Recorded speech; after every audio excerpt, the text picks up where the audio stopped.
Hello and welcome to this video about the use of commas. We are going to look in this video at commas for fronted adverbials, commas for subordination and relative clauses, and commas for clarity when we are recording the sort of spoken word and more informal language. If you're looking for something on commas to demarcate a list, commas to make a list of items, then I've got another video on that you should start with. So we'll make a start just by checking that we're okay with using commas as a list. So my first challenge for you is question 1. This is about using commas as a list.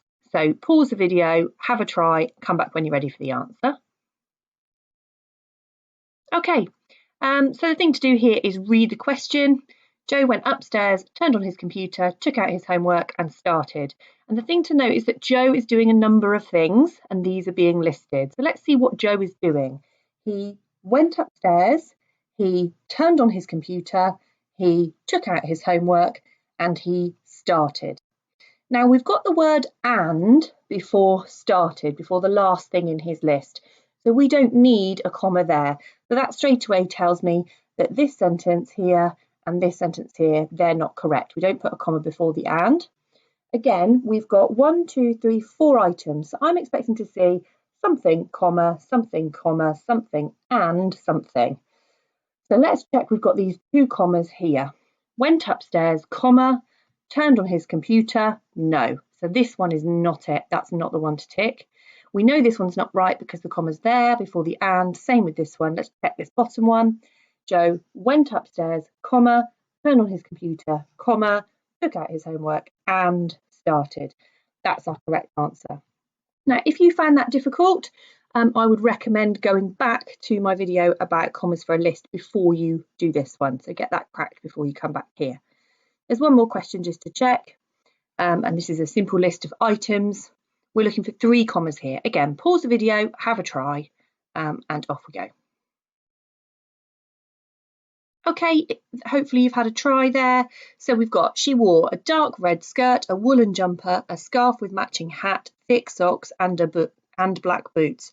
Goodness, ever so hard to read without those commas, isn't it?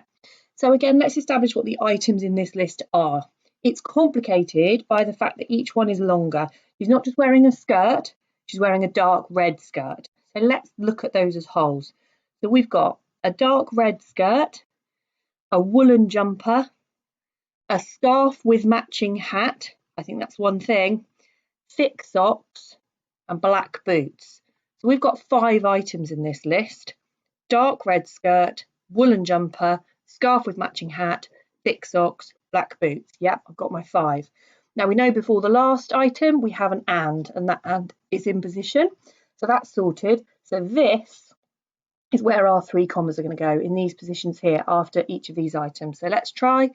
She wore a dark red skirt, item 1, a woolen jumper, that's item 2, a scarf with matching hat, that's item 3, thick socks is item 4, then we've got our and black boots is our last item. Again, if that was tricky and you're not sure, watch the video about using commas in a list first, and then you can come back to this another day. If you're feeling confident and that was just a nice bit of revision, then let's move on. So we are going to look at commas for fronted adverbials first, then for subordination and relative clauses, and then on to for clarity. Pause the video at any time to practice something, revise it, have another go, rewind me, whatever you need to do. That's what makes these videos really useful. Okay, let's start then with fronted adverbials. So a fronted adverbial is a section at the beginning of a sentence, that's the front bit, that adds something to the existing sentence. It's an adverbial in that it tells us where, when, why, in what manner or how frequently something happens, the thing in the sentence happens. So I've written us a simple sentence there, and we'll have a go at doing this one together, and then you'll apply that by writing your own sentences to add to another clause in a moment. The toy car lay motionless. Well, let's think about some adverbials we could add. The toy car lay motionless because the batteries. In fact, let me put this on a new line.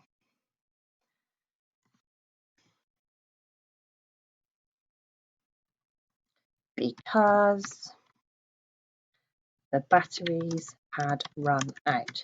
Now what I've got there is an adverbial, okay? So there was my original sentence, because is my conjunction, and then I've got the batches run out. So I've put an adverbial here, but it's not a fronted adverbial. To make it a fronted adverbial, quite simply, I pick the adverbial up, put it at the beginning of the sentence. Now obviously at the beginning of the sentence it needs a capital, and this is where the comma comes in. We want the comma to show where the adverbial is, and then our main clause remains where it was. Obviously we need a full stop on the end. This one has told us why something happened. So let's have a go at where, shall we? Where did the toy car lie motionless? Let's say at the centre of the rug, the toy car lay motionless. Okay, I need the comma there to show the space between the fronted adverbial and the clause that was there initially. At the centre of the rug, the toy car lay motionless. Now, if you're unsure about which bit's the adverbial and which bit's the main clause, again, I've got a video on phrases and clauses that might help with that, but you can often hear it. At the centre of the rug, the toy car lay motionless. At the centre of the rug, the toy car lay motionless. You can hear it. You can also check which bit would be okay on its own. And this, as the main clause, is the part that would be okay on its own in any of these sentences. So the comma shows the gap between those two sections. We've given a reason why, we've given a reason, we've given a where. What else could we do? How long for, or how or when, that might work. For the rest of the day, or perhaps it's been dropped. The toy car lay motionless. Okay, great. Motionless means still, by the way. And we could have, we've got why, where, we've got when, how. We could say carelessly dropped the toy car lay motionless. So it had been dropped carelessly, which gives us a little bit more information about it. So we can take that clause there, that simple sentence, and we can add to it with a fronted adverbial, and always we need a comma to separate them. Now, these are all adverbial, quite long adverbials, but we also need it if it's just an adverb. So another one might be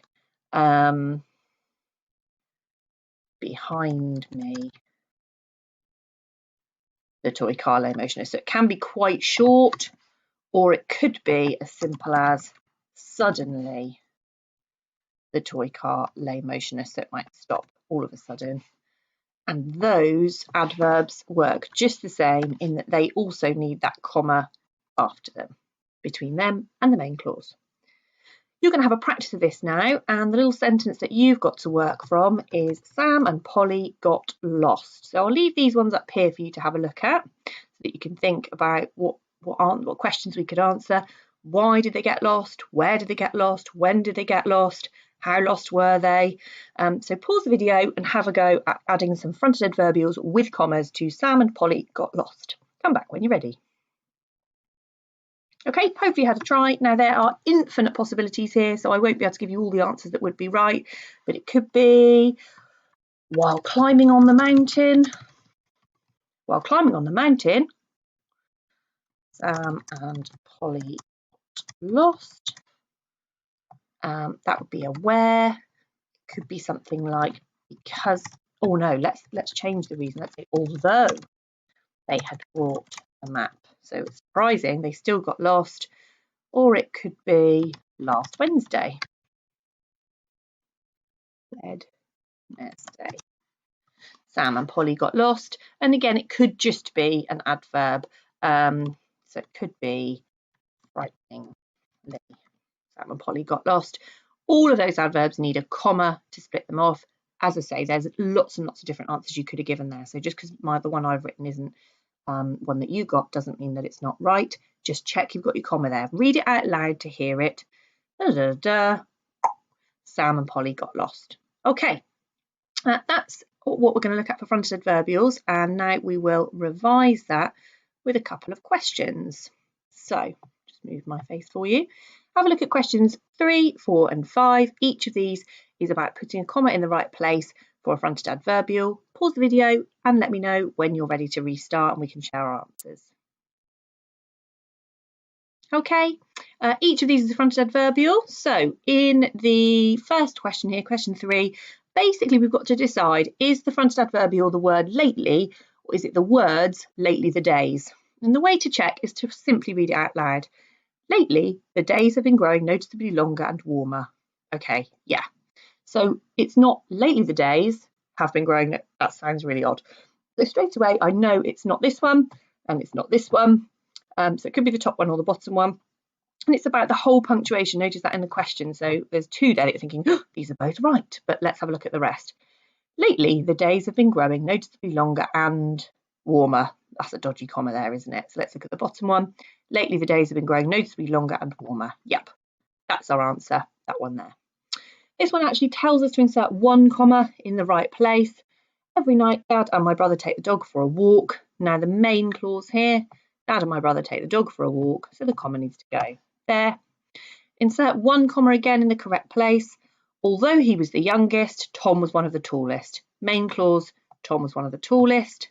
This is telling us a reason. It's an although one, so it's a surprise conjunction. And our comma goes there.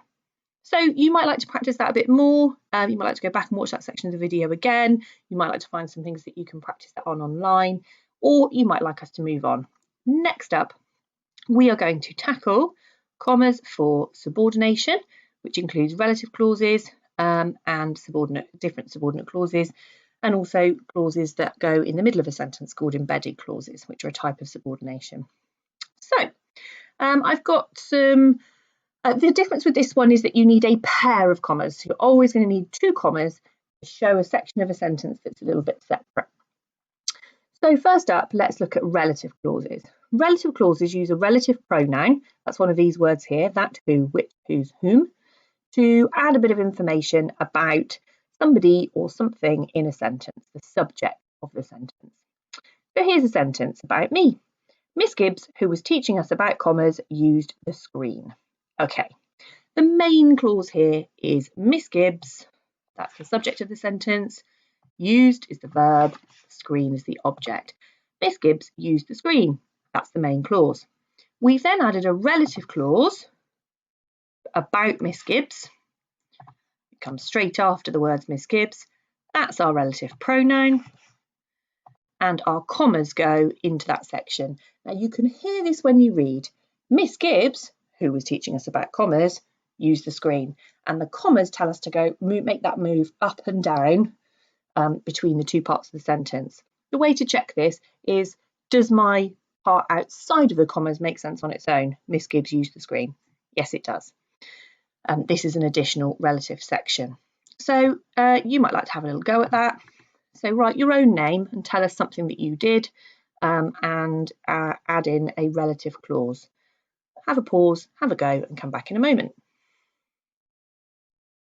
Okay, again, there are millions of different examples that you could have given here, but let's say your name is Olivia. You might have written Olivia, who was learning about commas, watched carefully. That would be brilliant. You might have said something completely different, like the dog, which was hungry, headed back inside. The dog headed back inside is our main clause, which was hungry is our relative. The map book, which was very old, fell apart. I mean, there are millions and millions of different examples you could have given there. You want your commas, pairs of commas, to show the section that isn't the main clause, and you want one of those relative clauses in place. That's how to use commas for relative clauses. We can also use commas for different types of subordinate clauses. So here's a sentence, the guinea pig nibbled her leaf, and we can add a subordinate section perhaps using one of these words or any other words. It could be but, it could be any different conjunction that will subordinate. So again, like before, we could say the guinea pig nibbled her leaf, though she continued to worry the nearby cat. Now we've got a subordinate section here. That bit is our subordinate section. I think I've been underlining the main clauses, so I'll continue to do that. That's the main clause. So we've got this subordinate section.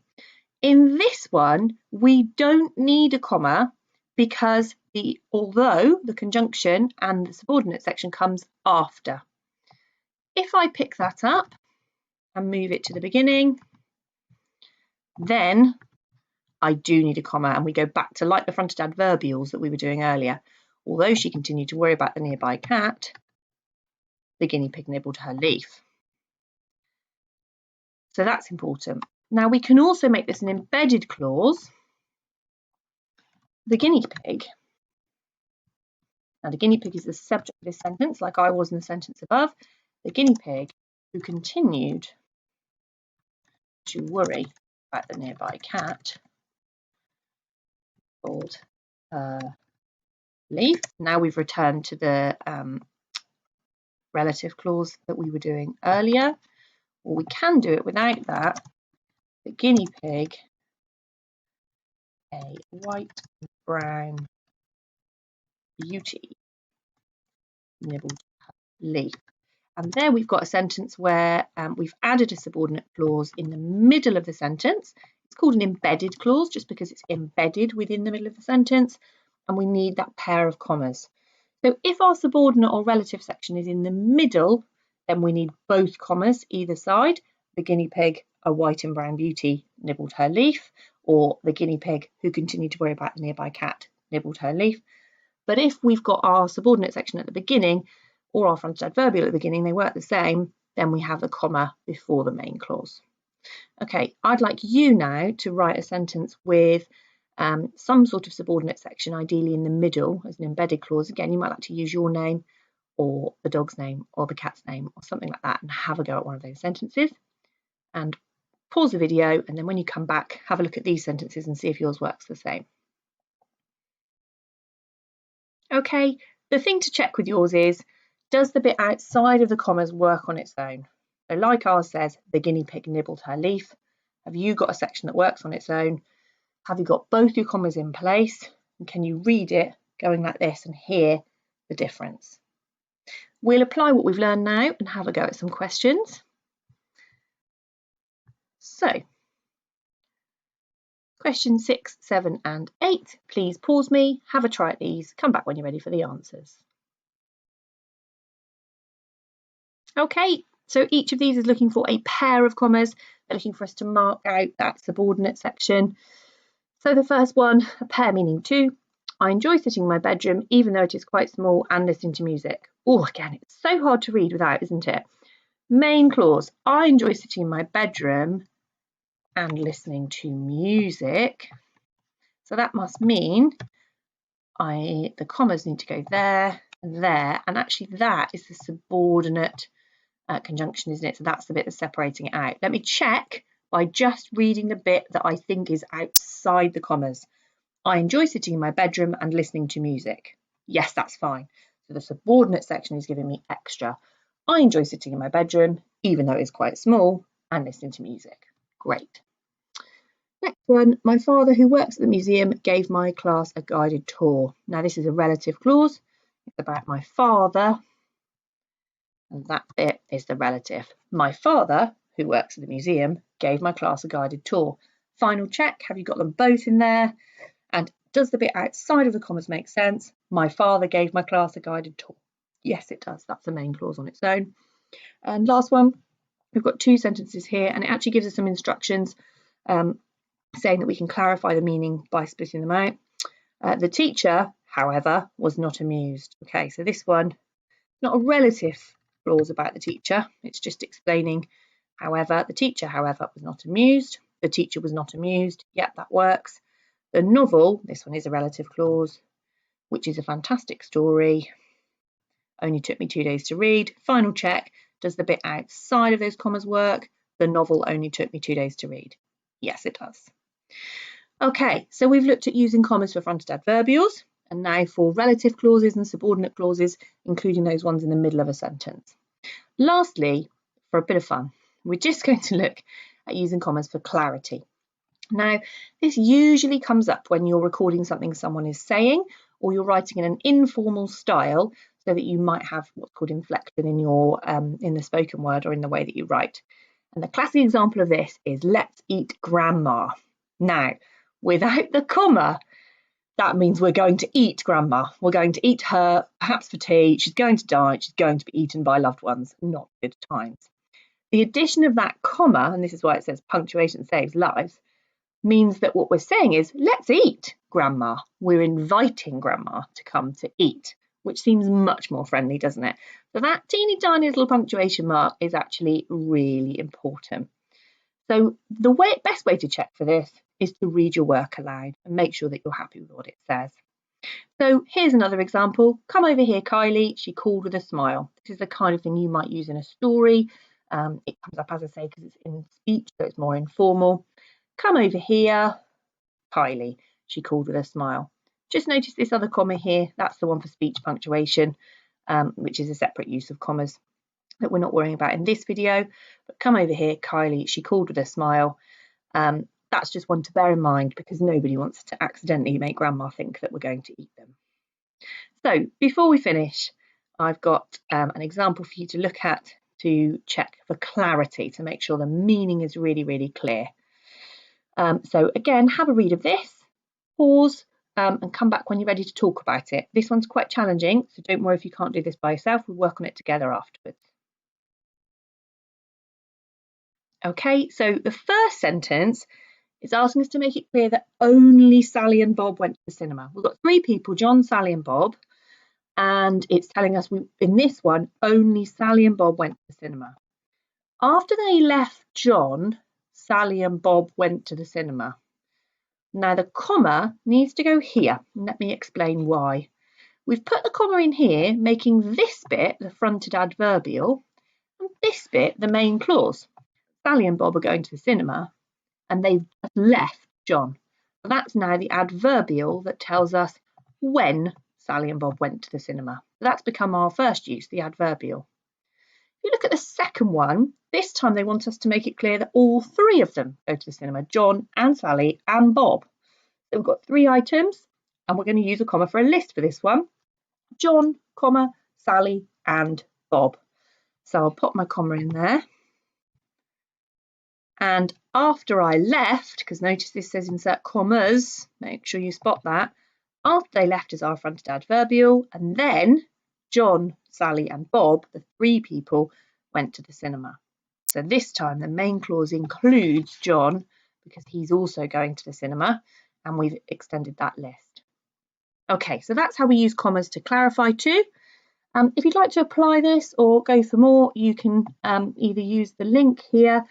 You won't be able to click on the link, but you can type that in, or you can just search BBC Bite Size commas, and you'll find a page dedicated to different use of commas. There's a couple of different quizzes there. There's actually a really nice task to do where you watch Michael Rosen's poem Chocolate, and then there's some different ways of applying what you've learned today in this lesson. And again, I would keep this video up so that if you get stumped, you can go back and rewind and use Chocolate to inspire some writing. Thank you for joining me today. See you again soon.